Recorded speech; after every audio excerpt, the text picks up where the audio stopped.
You're listening to Path of Love with David Youngren. To learn more about us, visit pathoflovecenter.com. Hello and welcome to the Path of Love. I am Marcus Noel, and we're speaking with David Youngren about his book, Awakening to I Am Love. We finally made it to chapter 14. It's the last chapter of the book, and it's entitled A Better World. Let's talk with David. Hi, David. Hello. How are you doing today? I'm doing very well. Doing very well. How about yourself? Oh, I'm doing good too. Thank you. So, chapter 14. That's my story, and I'm sticking to it. Well, no, but I am. It's always good. Life is a blessing. We've had this discussion. I think we have this every week, but life is just really, really wonderful. Although there are ups and downs, there are times when we're going through stuff, but at the very core, the more we are aware of this incredible love within us, it cannot be but a joyful, happy, and fulfilled life that we live. Yeah, exactly. Life has its ups and downs. It's a roller coaster ride, and you determine the type of car you're going to ride in on that roller coaster. Either an old squeaky bumped up roller coaster is going to jerk you around all over the place, or a smooth like car ride where you're going to stay steady and the person that you are. That's an interesting analogy. What's the word? Analogy, yes. So let's talk about chapter 14. It's the final chapter in the book, Awakening to I Am Love, and it's called A Better World. You start out by saying, awakening to our true selves gives us confidence in the inherent power of love. We can once again imagine the world where no one goes hungry and everyone has means to provide for themselves and their families. It sounds like a perfect place. Can you go on to elaborate on that? Well, I wanted to first of all lay out the vision again, that really what happens the more we awaken to our truest and deepest self, and when I say that, to Christ-centric consciousness that we have discussed, where we talked about this presence, this awareness, pure, unconditioned consciousness that permeates with love, peace, and grace. Well, what happens the more we awaken to that, obviously, then we gain a new vision for the world. What seemed impossible in the past now actually seems quite possible. And we can again imagine a world, as you pointed out, where we see people who no longer have to beg on the streets, and where people have what they need, and where there's justice and equality for everyone, wherever life has dignity and value. And, even things like the environment and political liberty and the end to discrimination and racism and persecution and, protection against crime and violence and, affordable and nutritious food and healthcare and, all of those things that many of us take for granted, but there are so many people who do not have the means and the opportunities that we have. But I think the more we awaken, because when you awaken to this infinite love, this sense of oneness with God, you begin to see it in everyone. And therefore, you now see yourself in others, and that leads itself to a new earth and a better world. You go into talking about 3 basic core principles, to create a better world, or that will improve life, or as you use, magnificent planet. So one of those subcategories is live with purpose. Something about why am I here and what's the real meaning of life? Can you go into that a little bit more? What I was trying to, of course, we started with this vision, and then I kind of threw in a challenge, or the challenge that we are facing, because people say, well, yeah, that's a great dream, that's a great vision, that's a great idea and concept, utopic and all of that, but it can never really happen. And so we talk about that. And of course, when you look at the the large scale conflicts in the world, when you see all the shootings and murder and discrimination, poverty, all of that, corruption, the climate change and all of these different things. And it's like, oh yeah, that's never going to happen. That is never going to become a reality. You're just giving us a utopia kind of dream.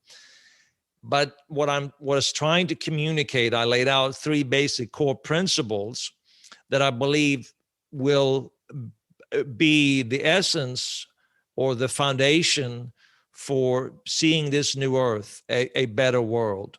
And the first step is live with purpose. And when I say live with purpose, because as you pointed out, everyone wants to live with purpose. Everyone, we ask ourselves, why am I here? What's the meaning of life? And here is a challenge for most people, that they immediately assume that what they do is their purpose.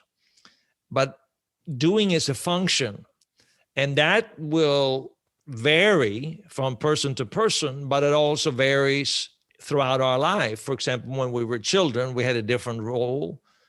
We had a different thing to do. Our careers change. And so that is not the primary purpose of life. Instead, our primary purpose of life is really what the essence of this book is about. And that is to awaken to our true self, to awaken to our oneness with God, to awaken to this Christ-centered consciousness. And that is the same for every person. So all of us have that purpose. That is all of our purpose, to awaken to the presence of God within us. And when that makes everything so simple. And what that means is that you live in the present. You're conscious of the divine presence resting in all things. And that then guides what you do, because you're aware of this divine presence, that you now, whatever you learn is now, as I say, wisdom is knowledge deepened by love.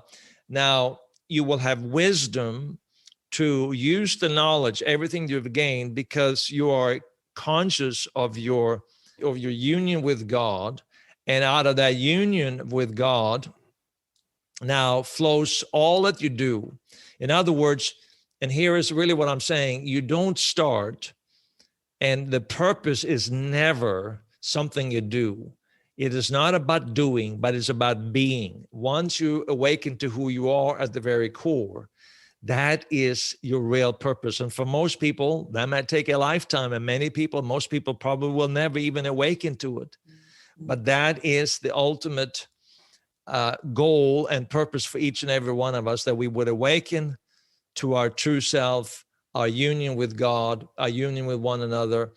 And then whatever we do, then we walk in that mindfulness of oneness with the source of life. And then we bring that in awareness into every moment of our doing. So in other words, you're now aware, you have this sense of awareness of this divine union that you have with God. And now you bring it into every moment.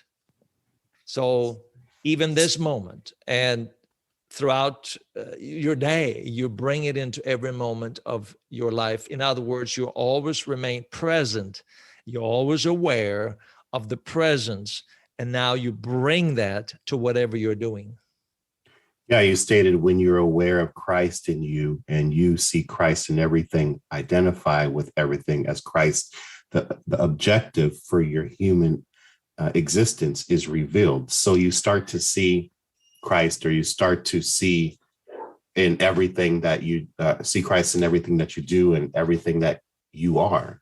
Is that correct? Yeah, I want to make sure here that we're not talking about what we're referring to when we talk about Christ. And I think I have laid out that in the past. Mm-hmm. That's a union between matter and spirit, union between humanity and mm-hmm. God. And so it's, people just say, well, it's Jesus, but Jesus was, of course, the Christ. But then we also see that Christ is all and in all. So there's a sense of the cosmic Christ, as some people talk about it. So yes, that is your purpose, to awaken to Christ within you and within all things. In other words, your union with God. So you use this phrase a couple of times in this chapter, and as you use it in this chapter, you use, yet what you are doing is never a substitute for being. Is that what you were just describing? Is that it's not what you do, but it's who you are? Well, so many people are looking for a purpose and they're seeking meaning in life. And especially if you follow some of the Maslow's hierarchy of needs, you see that he talks about that is one of the last stages. You start looking for your purpose in life. So most people then automatically assume that purpose is something that you do. But what I'm suggesting here, that your purpose is to awaken to who you are. And awakening to who you are is not because people say, well, I already know who I am. Well, you have been conditioned to see yourself as something, but once you awaken to that deeper, your true self, you awaken to a reality that is beyond the mind, beyond the intellect, beyond the knowledge you have gained.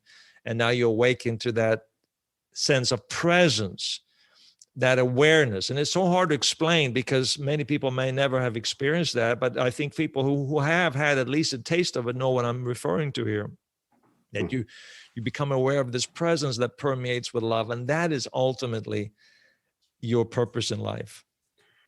You also state stepping outside of your office, of your home, in complete silence, and notice without judgment the intrinsic spirit of a flower, a tree, a bird, and other things. It's just being aware. Is that what you're stating? What I'm suggesting is that now all of us, of course, people say, well, your ultimate purpose in life is just to be conscious of, or be aware of this divine presence and being in the present moment. People say, yeah, but I'm going to do something. Of course, I'm not suggesting that people don't do things and they're not going to have a career, whatever it is. It really doesn't make a difference. I'm just saying that's not your purpose in life. So what I was trying to communicate with that is that because you go about your day and you're now maybe at work or maybe at home or maybe you're watching TV or maybe you're playing sports or whatever you're doing. And sometimes you can get so caught up in what you're doing that it kind of absorbs your thoughts and your minds, especially at the office, that you're no longer aware of the presence within you. So what I'm suggesting is that it's good to take maybe a few times a day, if you're sitting in an office, go outside and just take in what you see. Maybe it's the flower. Notice the intrinsic spirit of a flower, a tree, a bird, or just another human being. Just become aware of them. And the more you're aware, the more you have this inner sense of awareness where you move beyond your thoughts and you have an awareness that you're aware of this presence. You also become aware of the presence in them.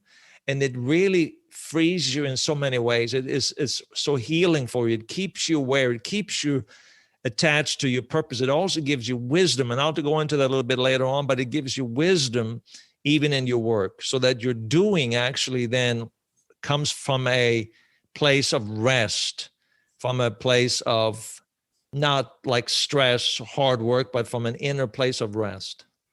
It seems like it would energize you too throughout your day. And when I say energize you, it refreshes your mind, it refreshes your spirit, it refreshes your soul. It gives you a new empowerment of your life. Yeah, it does. It gives you the peace, the comfort, the happiness, so that even when you are going through a lot of different things and you're challenged by it, you have that confidence. And what I think too, which I think is very fascinating, Marcus, that the more you become aware of this, it now also affects your relationships. So when I talk about how does this going to change the world, because I gave this utopian kind of vision and people say, I don't know if I can believe that. Well, what I'm suggesting is that the more of us, when the more of us begin to awaken to our deepest and truest self, then there is a transformation. There's a collective transformation taking place. And this is not like a mental belief thing where I'm going to share you my ideas and thoughts about what I believe and how the world works. No, it's just an inward awareness beyond our thoughts that cannot be legislated, imposed, or even taught as a belief. But that in itself is very attractive. Your spirit that is one with God. This is one of the things that I wrote in the book. Your spirit that is one with God radiates love through your presence and through the words you use. When a person is ready to be awakened, your presence and words will then spark something within them that desires the freedom of finding the truth self within. So, that's really what I'm trying to communicate. It's kind of like showing that when a person's ready to be awakened, you could be, if you are awakened yourself, or you are spreading that feeling or that awareness, you could be a helping catalyst to awaken others as well, or set them on that journey to being awake. Absolutely. But it doesn't happen because you are preaching it to them. Yeah. No. Because it's just you are a reflection of it. So you're a reflection of this divine life because you're aware of it. And now that impacts other people. It changes them. And that's really powerful. And I think one of the best examples, quite frankly, is Jesus. And, it's interesting, but that most people associate Jesus with a religious founder, that he was some founder of some religion. Well, really, Jesus was not. If you study his life, you will notice that he was not. And for people who want to take the time to do that. And, even what he spoke was not neatly packaged doctrinal statements or beliefs, but the words that he spoke, they contain energy, and they bypass the mind somehow, and they touch the spirit of the people listening, or their consciousness of the people who were listening. And I think that that's the reason why people were healed, the people's lives were changed, because there was something about Jesus. Notice that Jesus did not have, sometimes we see now these people who charismatics or have these like healing kind of great meetings. No, and that's not how Jesus operated. He was just walking on the streets and he was talking to people, he's communicating, but there must have been something about him that communicated this very essence of who he was. He had awakened to his truest and deeper self, his oneness with God. The Father was in him. And now everything he spoke, everything he did, everything he said, awakened that dimension, even if it was just for a brief moment, in those people he met. And I believe that was the key, and that was the reason to their lives being transformed. You're absolutely right. You then go on to talk about June 2006. Can you tell everybody who may not be have the book and read that page about June 2006? Well, it's kind of a story. I had a dream. I was in Africa, and I had a dream, and that I was trying to communicate to a well-known actress about my beliefs. I was a pastor. I was someone who's traveled the world. I was speaking at large conferences. I had, even when I was in Africa, at those particular meetings, I may have 12,000 people or so, I think, and those meetings right there at that time. So this was in June. I think it was June 27, 2006. And so I was having these meetings. And so I had this dream at night, of course, where I was trying to communicate all these different things that I knew. And I was trying to communicate it in a way that I thought was the best way. But as I spoke to this woman, it didn't register with her. It didn't matter. Oh yeah, you're telling me what you believe. Who cares? I don't believe that way, and I don't see the world that way. It, to me, was meaningless discussion. I felt like I had all this wisdom, but it was so frustrating in the dream for me not to be able to communicate for her to get what I was talking about. I thought, she should just right now see what I'm talking about, be so filled with joy and happiness that she met me, but she wasn't. So in the dream, there suddenly appeared, we were sitting at a table, and she was sitting diagonally across from me. And in the dream, a child appeared, a black silhouette of a child. And I stood up, and put my arms around that child and just loved that child like I would do my own kids. I just like put my hands on their shoulders, and, I'm a fairly tall person. So I could see that in my dream. I'm putting my arms around that person just like I do my own kids. And it was just some natural instinct that, in the dream, it wasn't like I thought I'm going to do this, or no, it was just like I did it. And immediately something happened in my conversation with this woman. There was like where she had before been like in a different place. We couldn't communicate. Suddenly we were able to communicate and talk to one another and laugh and smile. And there was this incredible joy and peace and respect and dignity and all of those things. And of course, then I woke up, and what I learned from that was, as someone who had come out of this Christian world where it's so important to evangelize, to reach people, to tell them what you believe, to get them to agree with how you see the world, what I realized was that the true essence of religion, true religion, is to help people awaken to that dimension within them that permeates with love and peace.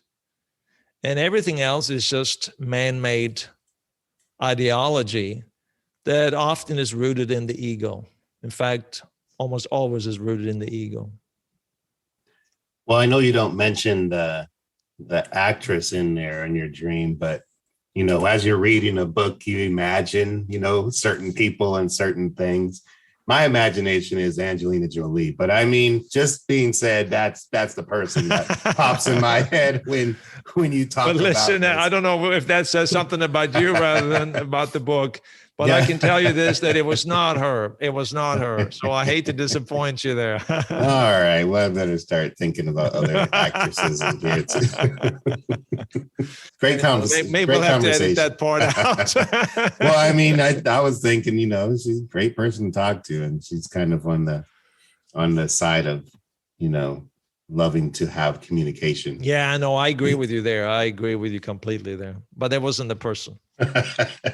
You stated in the path forward of humanity, it's not through converting others to an intellectual belief system.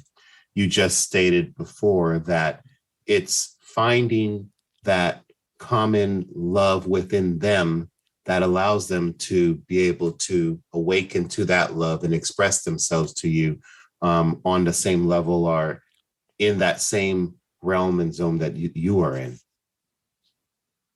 Yeah, when the awareness of this divine presence in you, then you also begin to experience that in others. You see it in yourself and you see it in others. And that brings hope to the world.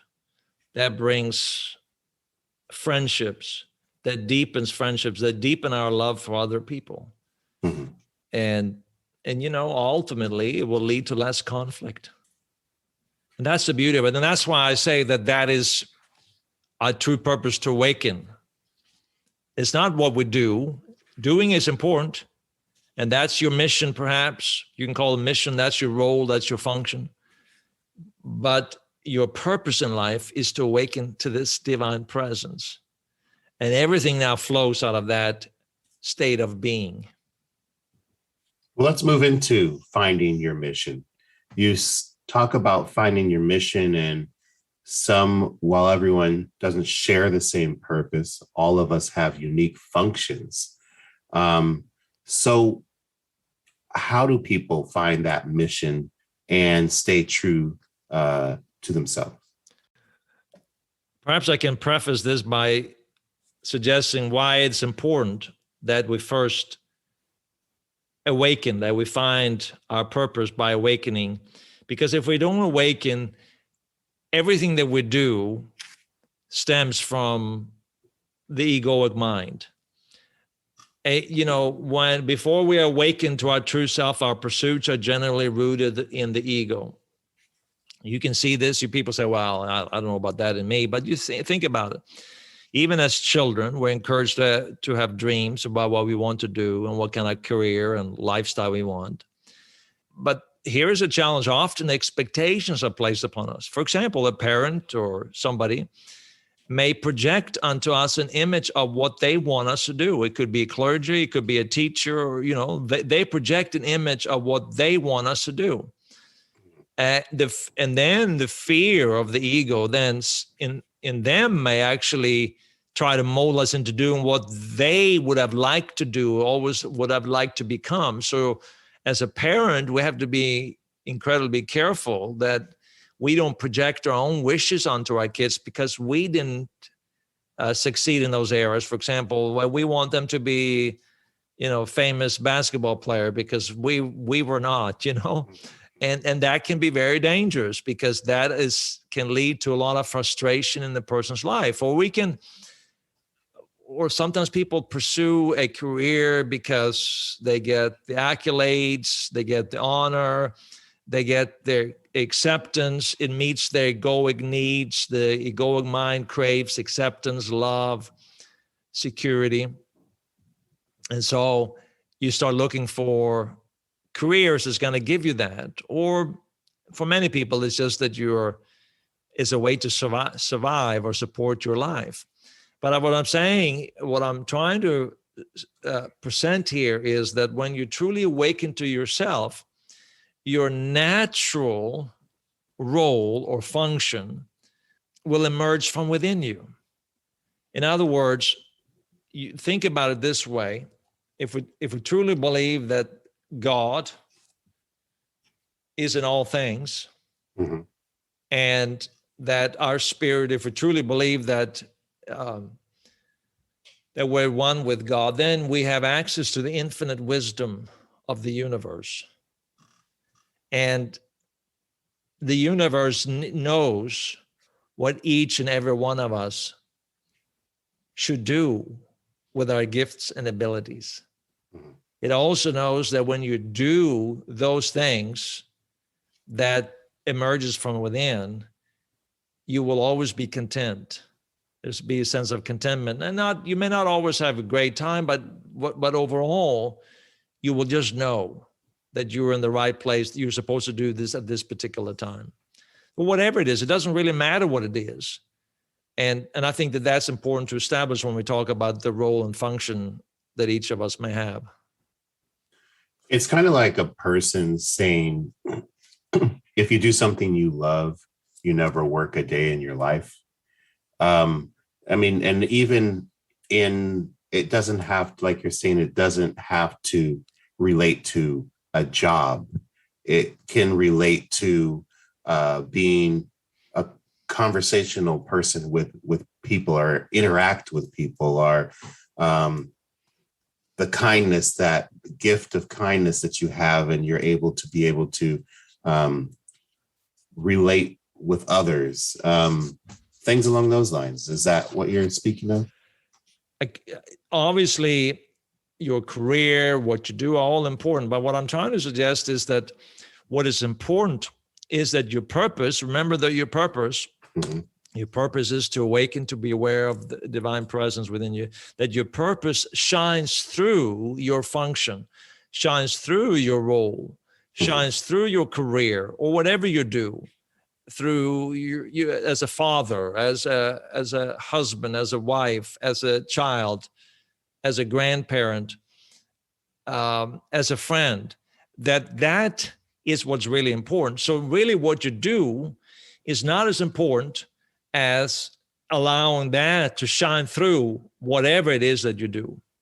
So that when you meet people, when you encounter people, when you're working with people, it's that love, that connection that shines through. Can you imagine the trust that is built between people? Can you imagine when you're selling something and you actually have that sense of genuine care for the other person? And it's not just to make money, to try to get as much money from them as possible. As one of my friends say jokingly, my job is to get as much money out from you without getting arrested. And I say, that's not a very, very good way to live. You know what I mean? That's not really what it's about. It's about allowing love. And I personally think that the more you allow this sense of love, sense of peace, to guide you in helping people, it's the most profitable thing you can do in the long run. Because if you're really helping people, there's always a benefit, and I think that that's really what I'm trying to suggest here. And you spoke about that in your own self when writing this book. You talked about your purpose in that. Yeah, what I'm trying to suggest is this, that often we associate our purpose with the end goal. Now, so I use this as an example. When I'm writing the book, obviously the end goal is that people are going to read the book, it's going to be published, and people are going to read the book, right? That's the end goal. But when I'm writing, I am not focused on the end goal. I'm focused on that present moment, every word that I write. I'm not thinking about the future. I'm not even thinking about the past.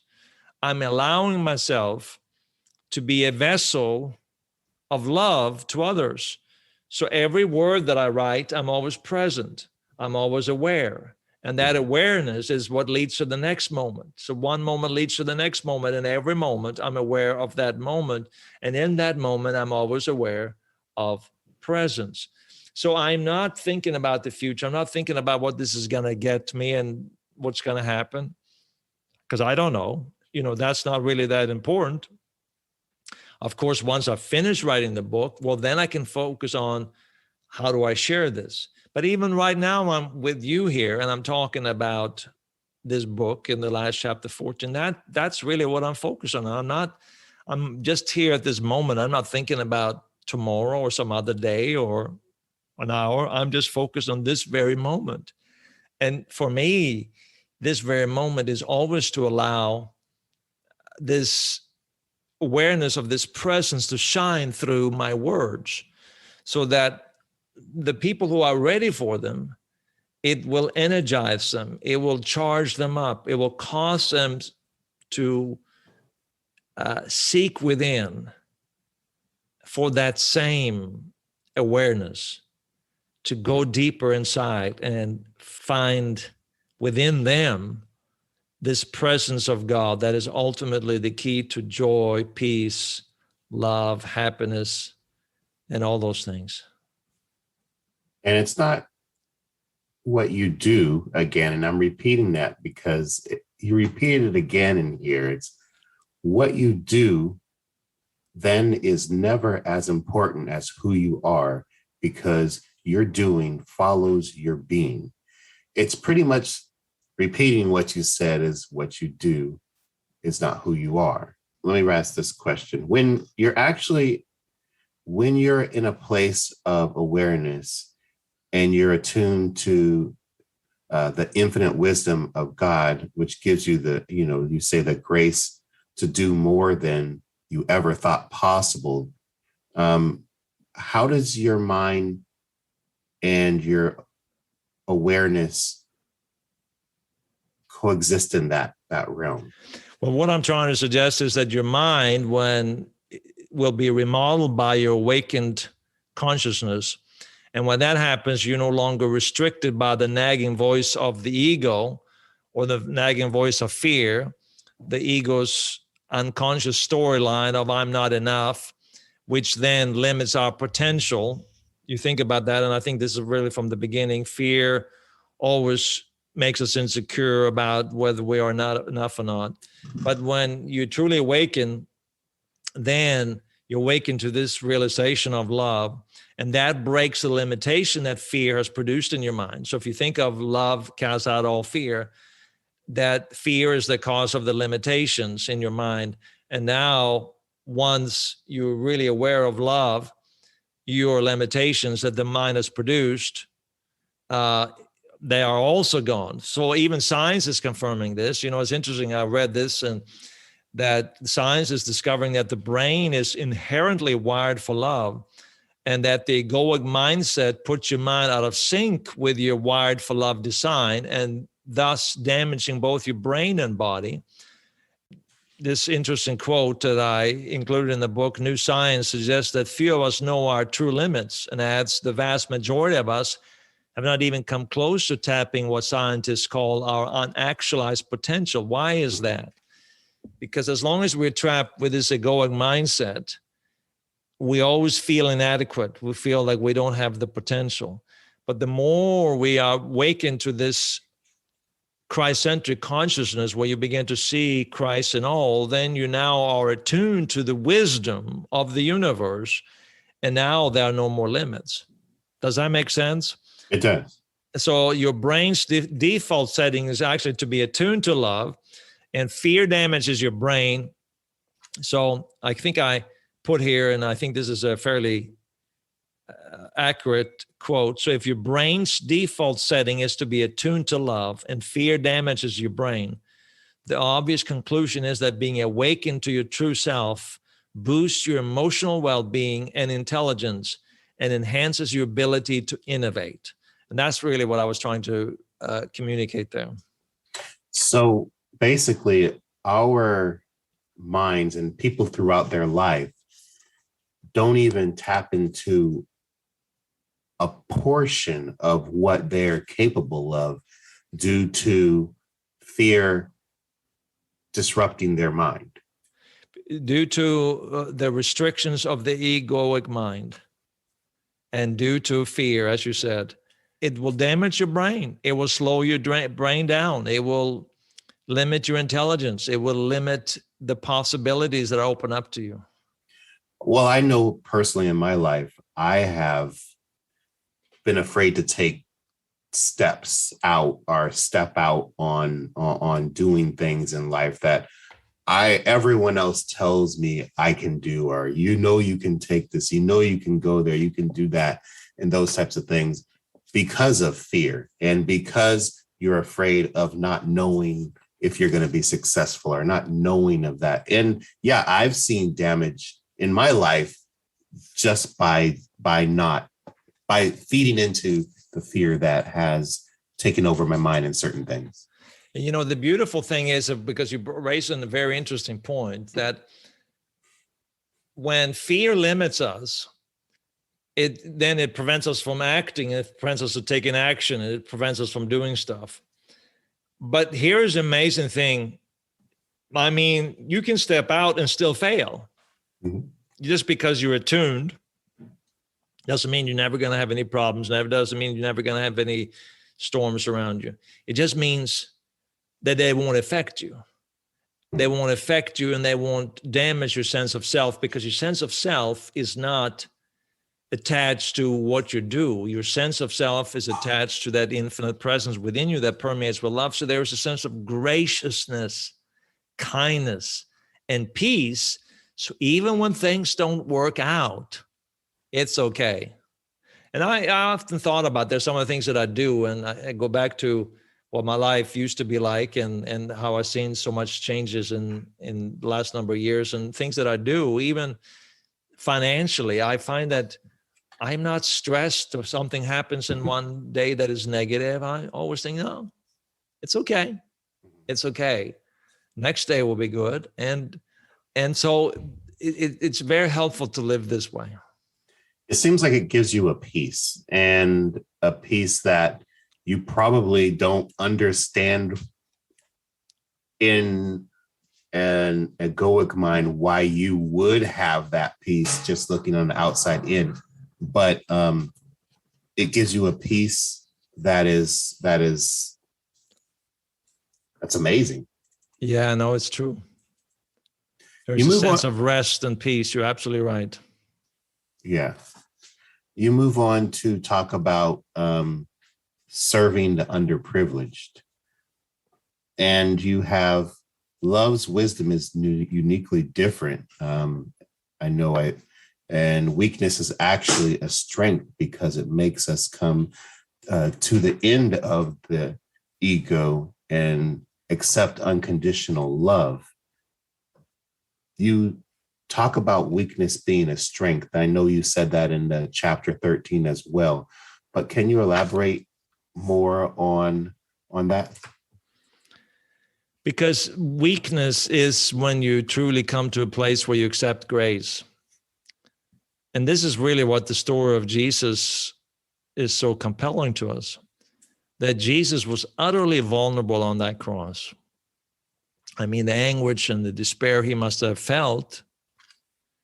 Yet we see Jesus' true strength is in this adversity. And what we notice is that at the end, love wins and weakness becomes a strength. And that's really the story of Jesus. And so what I'm suggesting here is that weakness, we always seem to kind of avoid that. We're afraid of weakness, but really it's a strength. And that's when we fail, when we do things wrong, when things don't go our way, it's an opportunity. Don't ever see it as something that is a negative. See it as an opportunity. This is a stepping stone to something else. So whatever it is you're going through, maybe you lose your job. Maybe you get divorced. Maybe you're in an accident. It's so easy to get discouraged by the things that happen. But any kind of setback is an opportunity to awaken within to your true purpose. And that's really what I'm trying to communicate here. But then what I'm saying, I guess I'm going a little bit further with that whole thought, that it also holds truths for us, for collectively. And that I find that people who are most open to this kind of a transformation are people who are in a place of vulnerability, in a place of weakness. So you almost see that even during Jesus' life, there were some very religious people back in the day, and they were really religious. They were morally upright. They knew how to quote their biblical texts.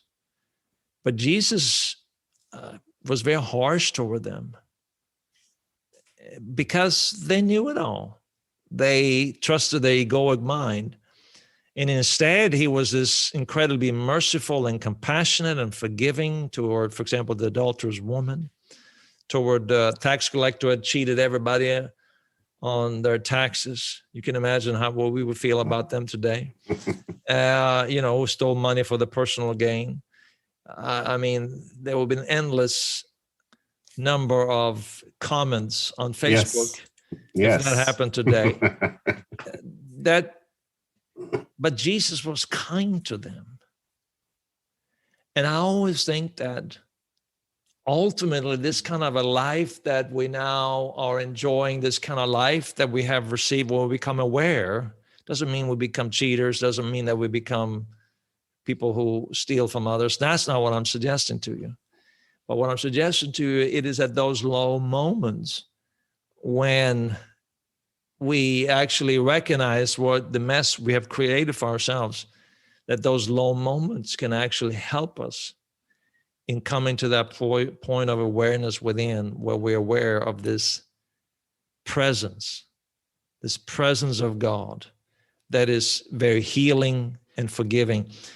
And the more we awaken collectively, the more we extend that to others. And then you go into how Jesus reacted with the followers in the crowd, and when children wanted to participate, and they think it's just for adults. The vulnerability of children is it's very high, and children just look at everything as fun. You're having a good time. There's no worries. There's nothing to be afraid of. There's nothing to be ashamed of. And they just live life to the fullest, and they enjoy their lives. And then you talk about that in this a chapter as well, just a short paragraph on it. But you say that Jesus suggested there was that the defenseless are most receptive and unconditional love because they are less entrapped by the ego. And that's kind of the way children are, correct? Yeah, what I was trying to suggest, and of course it's a different culture than it is today. Back in the day, children were kind of, in the way. In the way, exactly. So of course, when Jesus was speaking, these children, they try to come up and talk to him, and And of course, all his followers and leaders, and they try to stop them. And Jesus said, let the children come unto me. Unless you become like them, you shall not enter the kingdom of God. So why did Jesus say that? Of course, the kingdom of God is this presence within you, as we know. Why did Jesus say that? Because they were innocent. The children were innocent. They had no preconceived ideas of how to act and what to do. They were not driven by the ego. They just lived and enjoyed the moment.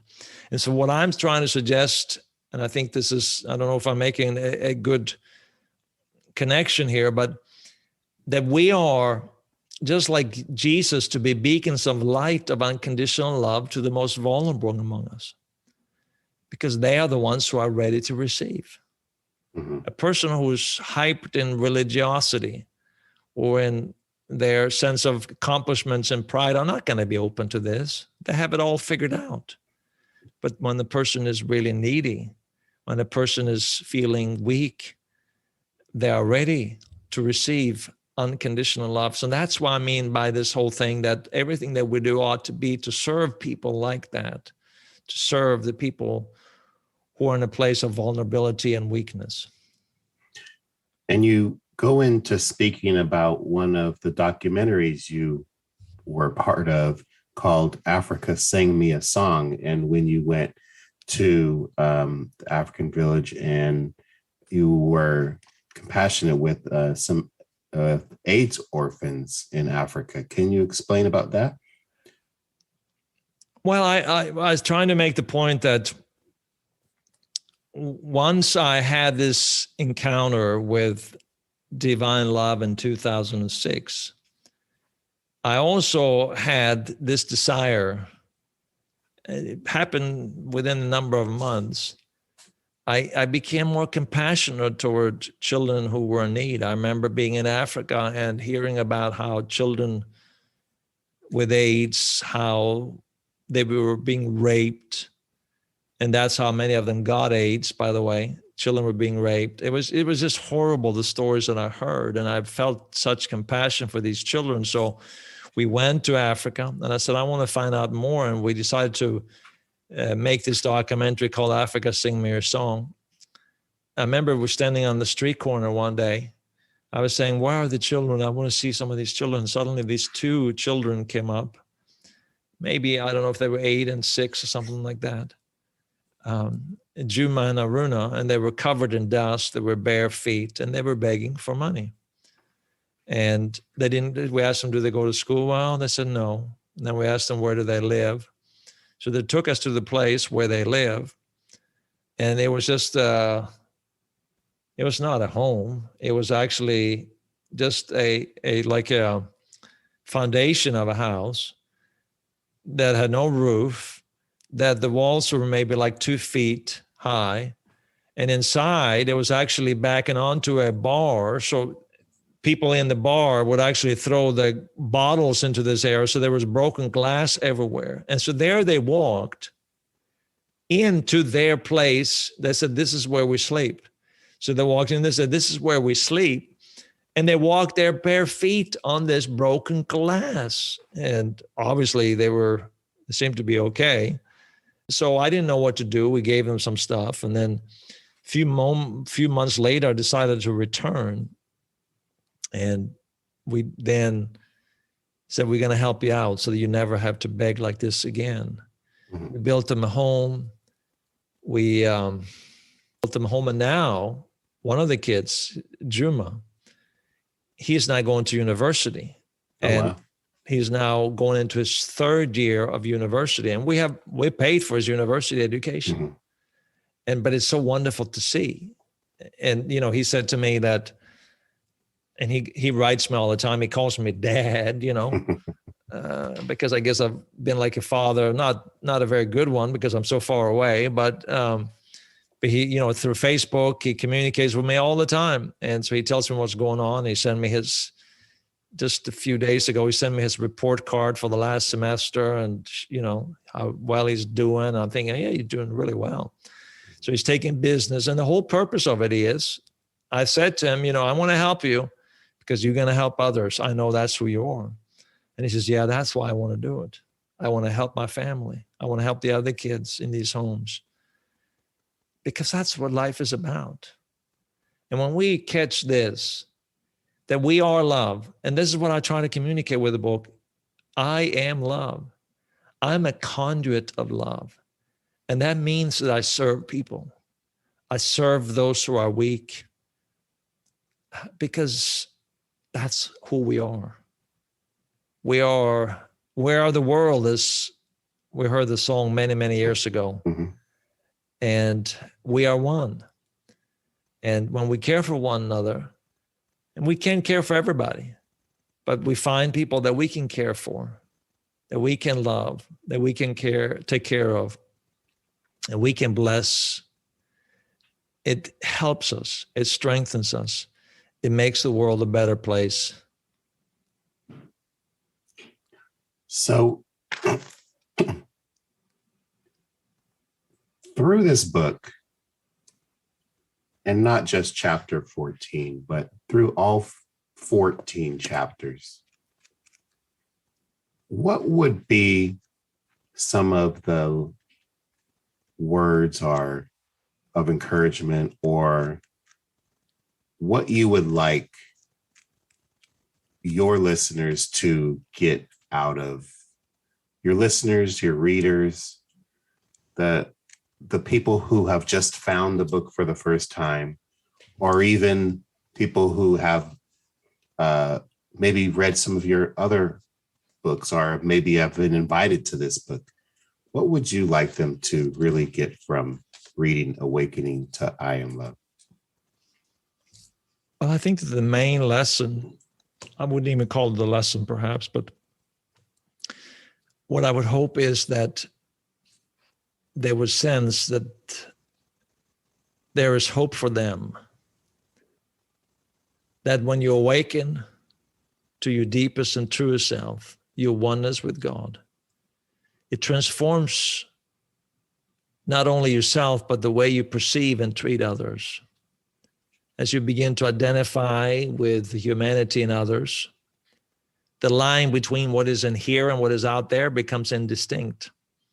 You begin to realize that we are one, that there's this connection, there's this love, and ultimately that's who you are. You awaken to your truest and deepest self, I am love, and you see it is not just in you, but it is in everyone.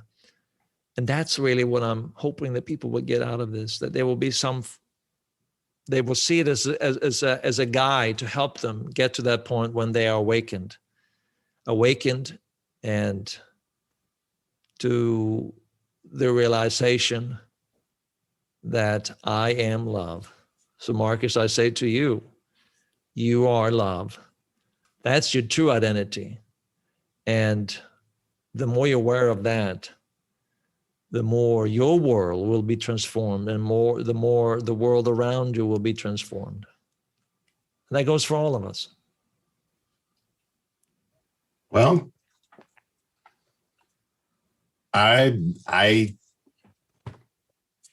don't really know what more to say. I know you cut that out, but I mean, I would like to just say thank you, David, for writing Awakening to I Am Love and sharing it with the world and giving them an opportunity to be a part of this journey with you through the podcast and also through a reading of this book in all 4 parts. Because through this journey, it's been an eye-opening discovery or the journey to awaken to a new you, and a new me, and in a new me, understanding and realizing that it has bettered my life and the way that I see and interact with others. And I know it's not a finished journey, And as a journey is, it's something that continues. So that being said, I look forward to continuing down the path of awakening to I am love. Thank you, Marcus. Thank you for spending the time here with me and asking these questions. It's been a wonderful, wonderful experience. We've been meeting once a week. And so I want to also thank all the people who have listened to us over these last 14 episodes. Yeah, maybe we'll do this again sometime. Yes, I look forward to the next time. And I thank you very much again for sharing your journey with everyone. Thanks for listening to today's podcast of Path of Love with David Youngren. This podcast is produced by the Path of Love Center, thanks to the generosity of our donors. If you enjoyed this podcast, consider rating it, writing a review, and sharing it with a friend. Together, we can grow an inclusive community around the transformational work of love. To learn more about Path of Love and get daily wisdom seeds sent to your email inbox, visit pathoflovecenter.com. You can also download David Youngren's guided audio meditation, Healing Stillness, for free at our website. From all of us at Path of Love, may love, joy, and peace be with you always.